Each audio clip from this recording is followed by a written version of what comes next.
ఊహించలేదు. అవార్డుని ఇచ్చారంటే నాకంట గొప్పదని. ಸ್ನೇಹಿತರ ನಮಸ್ಕಾರ. ನಾನು ನಿಮ್ಮ ರಾಕೇಶ್ ಆರುಂಡಿ. ದಕ್ಷಿಣ ಭಾರತದ ಗಾನಕೋಗಿಲೆ ನಾದಮಯಿ ಎಸ್ ಜಾನಕಿ ಅಂದರೆ ಕೇವಲ ಧ್ವನಿಯಲ್ಲ, ಅದೊಂದು ದೈವಿಕ ಶಕ್ತಿ. ಜಾನಕಮ್ಮನ ಇಡೀ 6 ದಶಕಗಳ ಸಂಗೀತ ಪಯಣದ ಹಿಂದಿರತಕ್ಕಂಥ ಏಕೈಕ ಚಾಲನಾ ಶಕ್ತಿ ಅಂದರೆ ಆಕೆಯ ಆರಾಧ್ಯ ದೈವ ಶ್ರೀಕೃಷ್ಣ. ಇವತ್ತು ನಾವು ಜಾನಕಮ್ಮ ಮತ್ತು ಆಕೆಯ ಮುದ್ದು ಕೃಷ್ಣನ ನಡುವಿನ ಅದೃಶ್ಯ ಅನನ್ಯ ಭಕ್ತಿಯ ನಂಟಿನ ಕಥೆಯನ್ನು ಬಿಚ್ಚಿಡೋ ಕೆಲಸ. ಮಾತೆಯ ಬಾರದಂಥ ಎಸ್ ಜಾನಕಿಗೆ ಪರಮಾದ್ಭುತವಾದಂಥ ಧ್ವನಿಯನ್ನು ಕೊಟ್ಟಂಥ ಕೃಷ್ಣನ ದೈವಿಕ ಭಕ್ತಿಯ ಬಗ್ಗೆ ಹಾಗೂ ನಡೆದಂಥ ಪವಾಡದ ಬಗ್ಗೆ ಒಂದಿಷ್ಟು ಇಂಟ್ರೆಸ್ಟಿಂಗ್ ವಿಷಯಗಳನ್ನು ತಿಳಿಯೋಣ. ಇದರ ಜೊತೆಗೆ ಭಾರತೀಯ ಚಿತ್ರರಂಗದ ಇಬ್ಬರು ಅದ್ಭುತ ಗಾಯಕಿಯರು ಎಸ್ ಜಾನಕಿ ಹಾಗೂ ಪಿ ಸುಶೀಲಾ ಸಮಕಾಲೀನರಾದಂಥ ಇಬ್ಬರು ಕೂಡ ತಮ್ಮ ಕೋಗಿಲೆಯ ಕಂಠದಿಂದ ಸಾವಿರಾರು ಗೀತೆಗಳನ್ನು ಹಾಡಿ ಸಂಗೀತ ಪ್ರೇಮಿಗಳನ್ನು ಗೆದ್ದಿದ್ದಾರೆ. ಆದರೆ ಎಸ್ ಜಾನಕಿ ರೀತಿಯಲ್ಲಿ ಪಿ ಸುಶೀಲಾ ಕೂಡ ವಿವಿಧ ಭಾಷೆಗಳಲ್ಲಿ 50,000ಕ್ಕೂ ಅಧಿಕ ಗೀತೆಗಳಿಗೆ ಧ್ವನಿಯಾಗಿದ್ದಾರೆ. ಇದೀಗ ಪಿ ಸುಶೀಲಾ ಅವರು ಮತ್ತು ಎಸ್ ಜಾನಕಿಯವರ ನಡುವಿನ ಬಗ್ಗೆ, ಅವರಿಬ್ಬರ ನಡುವೆ ತಂದಾಕಿ ಕೆಲವೊಬ್ಬರು ತಮಾಷೆ ನೋಡ್ತಾ ಇದ್ರಂತೆ. ಆದರೆ ಅವರೀಗ ಖುಷಿಯಾಗಿರಲಿ ಅಂತ ಹೇಳಿ ಪಿ ಸುಶೀಲಾ ಅವರು ದಿಢೀರ್ ಲೈವ್ ಬಂದು ತಮ್ಮ ನೋವುಗಳನ್ನು ತೋಡ್ಕೊಂಡಿದ್ದಾರೆ. ಪಿ ಸುಶೀಲಾ ಅವರ ಹೇಳಿಕೆಯ ವಿಡಿಯೋ ಸೋಷಿಯಲ್ ಮೀಡಿಯಾದಲ್ಲಿ ವೈರಲ್ ಆಗ್ತಾ ಇದೆ. ಈ ವಿಷಯದ ಬಗ್ಗೆಯೂ ಕೂಡ ಕಂಪ್ಲೀಟ್ ಆದಂಥ ವಿವರಣೆಗಳನ್ನು ನೋಡ್ತಾ ಹೋಗೋಣ. ಸ್ನೇಹಿತರೆ, ಜಾನಕಮ್ಮ ಅವರಿಗೆ ಕೃಷ್ಣ ಅಂದರೆ ಕೇವಲ ದೇವರಲ್ಲ, ಆತ ಆಕೆಯ ಆಪ್ತ ಗೆಳೆಯ, ಮಗು ಎಲ್ಲವೂ ಕೂಡ ಆಗಿದ್ದ. ದೇಶದ ಯಾವುದೇ ಮೂಲೆಯಲ್ಲಿ ಸಂಗೀತ ಕಚೇರಿ ಇರಲಿ, ವಿದೇಶಿ ಪ್ರವಾಸವೇ ಇರಲಿ, ಜಾನಕಮ್ಮನವರ ಬ್ಯಾಗ್ನಲ್ಲಿ 3 ವಸ್ತುಗಳು ಸದಾ ಇರ್ತಾ ಇದ್ವು. ಒಂದು ಕೃಷ್ಣನ ಪುಟ್ಟ ವಿಗ್ರಹ, ಒಂದು ಕರ್ಚೀಫ್ ಮತ್ತು ಒಂದು ಭಗವದ್ಗೀತೆ ಪುಸ್ತಕ. ವೇದಿಕೆ ಏರುವ ಮುನ್ನ ಕೃಷ್ಣನಿಗೆ ನಮಸ್ಕಾರ ಮಾಡಿಯೇ ಅವರು ಮೈಕನ್ನು ಹಿಡಿತಾ ಇದ್ದರು. ಕೃಷ್ಣನ ಮೇಲಿನ ಈ ಅಪಾರ ಪ್ರೀತಿ ಎಷ್ಟು ಗಾಢವಾಗಿತ್ತು ಅಂದರೆ ತಮಗೆ ಮಗು ಹುಟ್ಟಿದಾಗ ಜಾನಕಮ್ಮನವರಿಗೆ ಕೃಷ್ಣನ ಹೆಸರನ್ನು ಇಡಲೇಬೇಕು ಅಂತ ಅನ್ನಿಸ್ತು.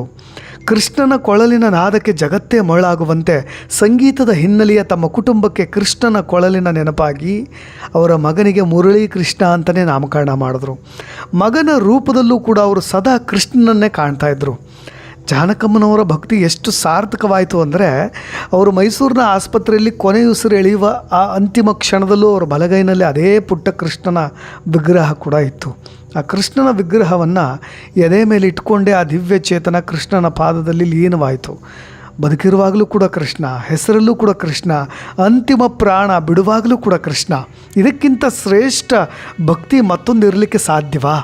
ದೇಹ ನಶ್ವರ, ಆದರೆ ಭಕ್ತಿ ಮತ್ತು ಧ್ವನಿ ಅಮರ. ಸ್ನೇಹಿತರೆ, ಕೃಷ್ಣನ ಕೊಳಲಿನ ನಾದದಂತೆ ಜಾನಕಮ್ಮನವರ ಕಂಠ ಇಡೀ ವಿಶ್ವದಲ್ಲಿ ಸದಾ ಮೊಳಗುತ್ತಾ ಇರುತ್ತೆ ಅನ್ನೋದನ್ನು ಮರೆಯೋ ಹಾಗಿಲ್ಲ.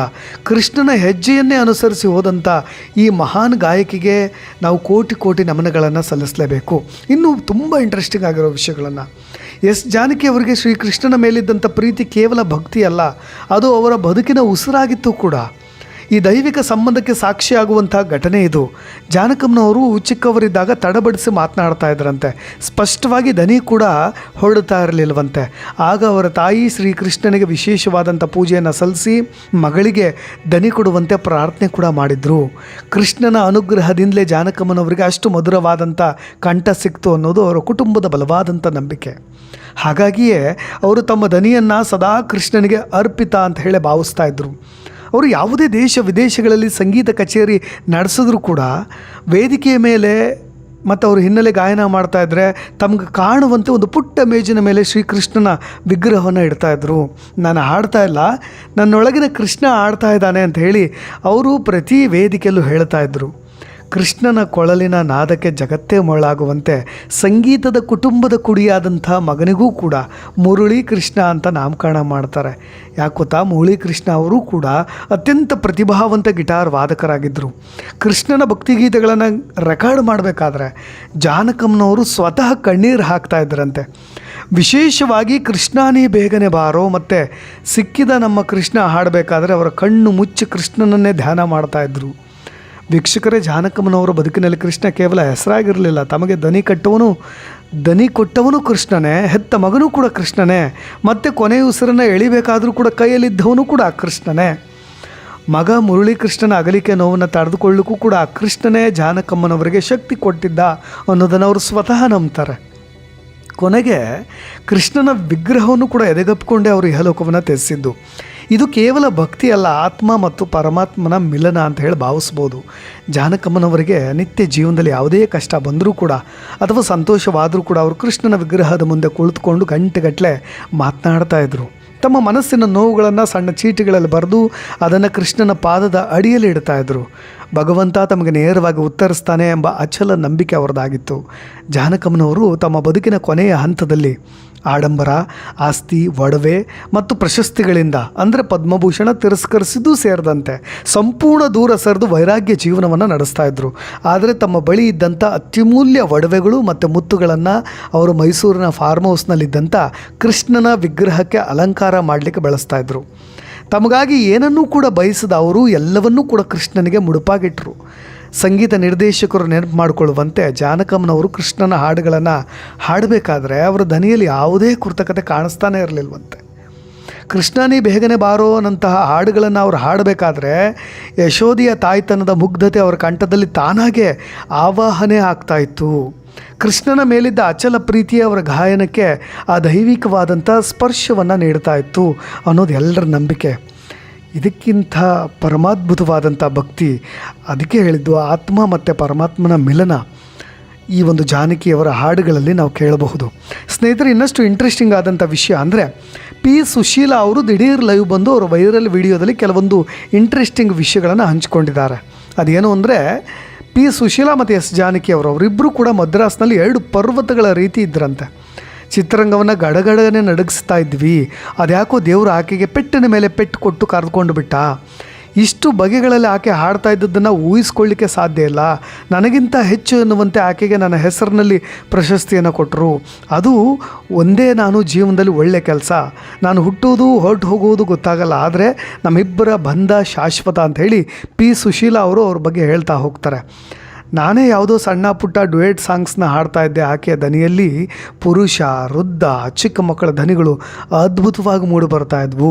ಪ್ರೇಕ್ಷಕರನ್ನ ಹೇಗೆ ಹಿಡಿದಿಟ್ಕೊಳ್ಬೇಕು ಅನ್ನೋದು ಆಕೆಗೆ ಗೊತ್ತಿತ್ತು. ನಾನು ಬರೀ ಉತ್ಸವ ಮೂರ್ತಿ ಅಷ್ಟೇ ಅಂತೇಳಿ ಪಿ ಸುಶೀಲಾ ಅವರು ಅವರ ಗೆಳತಿಯ ಬಗ್ಗೆ ಹೇಳ್ಕೊಳ್ತಾ ಹೋಗ್ತಾರೆ. ನನ್ನ ಸಹೋದರಿ ಜಾನಕಿ ಇಲ್ಲ ಅನ್ನೋದನ್ನ ನಾನು ಊಹಿಸ್ಕೊಳ್ಳಿಕ್ಕೆ ಸಾಧ್ಯವಾಗ್ತಾ ಇಲ್ಲ, ಅಳೋದ ಕಣ್ಣೀರಿನಲ್ಲಿ ನೀರು ಕೂಡ ಬರ್ತಾ ಇಲ್ಲ ಅಂತ ಹೇಳಿ ಪಿ ಸುಶೀಲಾ ಅವರು ಭಾವುಕರಾಗ್ತಾ ಇದ್ದಾರೆ. ಇಲ್ಲಿ ನೀನು ಕಚೇರಿ ಮಾಡಬೇಕು, ಹಾಡಬೇಕು ಬಾ ಅಂತ ಜಾನಕಿಯನ್ನು ಸರಸ್ವತಿ ದೇವಿ ಕರೆದುಕೊಂಡು ಬಿಟ್ಟಿದ್ದಾಳೆ. ಈ ಅದೃಷ್ಟ ಯಾರಿಗೂ ಸಿಗೋಲ್ಲ ಅಂತ ಪಿ ಸುಶೀಲಾ ಹೇಳ್ತಾ ಇರೋದು. ಅಂದರೆ ದೇವಲೋಕದಲ್ಲಿ, ಸ್ವರ್ಗದಲ್ಲೂ ಕೂಡ ನೀನು ಕಚೇರಿ ಮಾಡಬೇಕು ಅಂತ ದೇವರು ಕರೆಸ್ಕೊಂಡಿದ್ದಾನೆ ಅಂತ ಪಿ ಸುಶೀಲಾ ಅವರು ವೈರಲ್ ವಿಡಿಯೋದಲ್ಲಿ ಹೇಳ್ತಾ ಹೋಗೋದು. ಇದ್ದಷ್ಟು ದಿನ ನಮ್ಮನ್ನು ಗೋಳೊಯ್ದುಕೊಂಡ್ರು, ನಮ್ಮ ಮೇಲೆ ಆಕೆಗೆ ಹೇಳಿ, ಆಕೆ ಮೇಲೆ ನನಗೆ ಹೇಳಿ ತಂದಿಟ್ಟು ತಮಾಷೆಯನ್ನು ಕೆಲವೊಬ್ಬರು ನೋಡ್ತಾ ಇದ್ರು. ಈಗ ಅವರು ತಂಪಾಗಿರಲಿ, ಇದೆಲ್ಲ ಮಾಡಿ ಅವ್ರು ಏನು ಸಾಧಿಸಿರೋ ಅಂತ ಕೆಲವೊಬ್ಬರು ವೈರಿಗಳ ಬಗ್ಗೆ ಮಾತನಾಡ್ತಾ ಹೋಗ್ತಾರೆ. ಎಷ್ಟು ಜನಕ್ಕೆ ಎಲ್ಲ ಸಾಧಿಸಿದ್ರು, ವೈಯಕ್ತಿಕ ಜೀವನದಲ್ಲೂ ಕೂಡ ಆಕೆಗೆ ಎಲ್ಲವೂ ಸಿಕ್ತು, ಆಕೆಗೆ ಸಾವೇ ಇಲ್ಲ, ದೇವರ ಬಳಿ ಹೋಗಿದ್ದಾಳೆ, ಯಾರಿಗೂ ಈ ಅದೃಷ್ಟ ಸಿಗೋದಿಲ್ಲ. ಜನ ಪುಣ್ಯ ಮಾಡಿದ್ದಕ್ಕೆ ಆಕೆ ಸುಮಧುರ ದನಿ ಕೇಳೋ ಅವಕಾಶ ಸಿಕ್ತು ಅಂತ ಹೇಳಿ ಪಿ ಸುಶೀಲಾ ಅವರು ಭಾವೋದ್ವೇಗದಿಂದ ಮಾತನಾಡ್ತಾ ಹೋಗ್ತಾರೆ. ನೋಡಿ, ನಮಗೆ ಕೆಲವೊಂದಿಷ್ಟು ಇಂಟ್ರೆಸ್ಟಿಂಗ್ ಸಂಗತಿಗಳನ್ನು ಹೇಳಲೇಬೇಕು. ಅವರು ತಮ್ಮ ವಿಡಿಯೋದಲ್ಲಿ ಹೇಳ್ತಾ ಹೋಗ್ತಾ ಇರೋದು ಅಷ್ಟೇ. ಕೆಲವೊಬ್ಬರು ಯಾರೋ ತುಂಬ ಗೋಳೈಕೊಂಡ್ಬಿಟ್ಟಿದ್ರು ಅಂತ ಆ ಸತ್ಯವನ್ನು ಬಿಚ್ಚಿಡೋ ಕೆಲಸವನ್ನು ಮಾಡಿದ್ರು, ಯಾರು ಅಂತ ಹೇಳಲಿಲ್ಲ. ನಿಮಗೆ ಎಸ್ ಜಾನಕಿ ಹಾಗೂ ಪಿ ಸುಶೀಲಾ, ನಿಮಗೆ ಹಳೆಯ ಹಾಡುಗಳನ್ನು ಕೇಳ್ತಾ ಇದ್ದರೆ, ರೇಡಿಯೋ ದನಿಯಲ್ಲಿ ಹಾಡುಗಳನ್ನು ಕೇಳ್ತಾ ಇದ್ದಂಥವ್ರಿಗೆ ಇವರಿಬ್ಬರ ದನಿ ಎಲ್ರಿಗೂ ಅಚ್ಚಾಗಿ ಉಳಿದು ಬಿಟ್ಟಿರುತ್ತೆ. ನಿಮಗೆ ಅವ್ರು ಹಾಡಿರ್ತಕ್ಕಂಥ ಅನೇಕ ಹಾಡುಗಳು ಉದಾಹರಣೆ, ಕನ್ನಡದಲ್ಲಿ ಚದುರಂಗ ಚಿತ್ರದ ಮಮತೆಯ ತೋಟದ ಮಲ್ಲಿಗೆಯ ಹಾಡಿಗೆ ಇಬ್ಬರು ದನಿಯಾಗಿದ್ದಾರೆ. ಕೆಲವೊಮ್ಮೆ ವೇದಿಕೆಗಳಲ್ಲಿ ಪುರುಷನ ಧ್ವನಿಯಲ್ಲಿ ಎಸ್ ಜಾನಕಿ ಹಾಗೂ ಮಹಿಳೆಯ ಧ್ವನಿಯಲ್ಲಿ ಪಿ ಸುಶೀಲಾ ಡ್ಯುಯೆಟ್ ಸಾಂಗ್ಸ್ ಹಾಡಿರೋದು ಕೂಡ ಇದೆ. ತುಂಬ ಇಂಟ್ರೆಸ್ಟಿಂಗ್ ಅಲ್ವಾ? ವೀಕ್ಷಕರ, ಜಾನಕಮ್ಮನವರ ಇಡೀ ಬದುಕನ್ನು ನೋಡಿದ್ರೆ ಅದು ಕೃಷ್ಣನೇ ಬರೆದಂಥ ಒಂದು ಅದ್ಭುತ ಕಾವ್ಯದಂತೆ ಕಾಣಿಸುತ್ತೆ. ತಮ್ಮ ಸುಮಧುರ ಧ್ವನಿಯಿಂದ ಕೋಟ್ಯಂತರ ಹೃದಯಗಳನ್ನು ಗೆದ್ದಂಥ ಈ ಗಾನಕೋಗಿಲೆ ತಮಗಾಗಿ ಏನನ್ನೂ ಬಯಸದಂಥ ಅಪರೂಪದ ವೈರಾಗ್ಯ ಮೂರ್ತಿ ಆಗಿಬಿಟ್ರು. ಪತಿಯ ಅಗಲಿಕೆಯ ನಂತರ ಸುದೀರ್ಘ ಒಂಟಿತನ ಇರಲಿ, ಅಥವಾ ಇತ್ತೀಚಿನ ಕೇವಲ 5 ತಿಂಗಳ ಹಿಂದಷ್ಟೇ ಎದುರಾದಂಥ ಮಗ ಮುರಳೀಕೃಷ್ಣನ ಹಠಾತ್ ನಿಧನದ ಆಘಾತ ಇರಲಿ, ಜಾನಕಿ ಅಮ್ಮ ಪ್ರತಿಯೊಂದು ನೋವನ್ನು ಕೃಷ್ಣನ ಇಚ್ಛೆ ಅಂತ ಹೇಳೇ ಸ್ವೀಕಾರ ಮಾಡಿದ್ರು. ಬದುಕಿನ ಮೊದಲ ಉಸಿರಿನಿಂದ ಹಿಡಿದು ಮೈಸೂರಿನ ಆಸ್ಪತ್ರೆಯಲ್ಲಿ ಕೊನೆ ಉಸಿರನ್ನು ಎಳೆಯುವವರೆಗೂ ಕೂಡ ಅವರು ಕೃಷ್ಣನನ್ನೇ ನಂಬಿದರು. ಕೊನೆಗೆ ಚಿತೆಯ ಮೇಲೂ ಕೂಡ ತಮ್ಮ ಬಲಗೈನಲ್ಲಿ ಆ ಪುಟ್ಟ ಕೃಷ್ಣನ ವಿಗ್ರಹವನ್ನು ಇಟ್ಕೊಂಡೆ ಪಂಚಭೂತಗಳಲ್ಲಿ ಲೀನ ಆದರು. ಅವರ ಪರಮಾಪ್ತ ಗೆಳತಿ ಪಿ ಸುಶೀಲಮ್ಮ ಹೇಳುವಂತೆ, ಇಂತಹ ಒಬ್ಬ ದಿವ್ಯ ಚೇತನ ಮತ್ತು ಗಾಯಕಿ ಮತ್ತೆ ಹುಟ್ಟು ಬರಲಿಕ್ಕೆ ಸಾಧ್ಯವೇ ಇಲ್ಲ. ದೇಹ ನಶ್ವರ ಆದರೂ ಕೂಡ ಜಾನಕಮ್ಮನವರ ದೈವಿಕ ದನಿ ಮತ್ತು ಕೃಷ್ಣನ ಭಕ್ತಿಯ ಕತೆ ನಮ್ಮೆಲ್ಲರ ಹೃದಯದಲ್ಲಿ ಎಂದಿಗೂ ಕೂಡ ಅಮರವಾಗಿ ಉಳಿಯುತ್ತೆ. ಜಾನಕಮ್ಮ ಮತ್ತೆ ಹುಟ್ಟಿ ಬನ್ನಿ ಅಂತ ಮತ್ತೊಮ್ಮೆ ಕೇಳ್ಕೊಳ್ತಾ ನಮ್ಮ ಚಾನಲ್ ಮುಖಾಂತರವಾಗಿ ಅವರಿಗೆ ಭಾವಪೂರ್ಣ ಶ್ರದ್ಧಾಂಜಲಿಯನ್ನು ಮತ್ತೊಮ್ಮೆ ಅರ್ಪಿಸೋಣ. ಧನ್ಯವಾದಗಳು.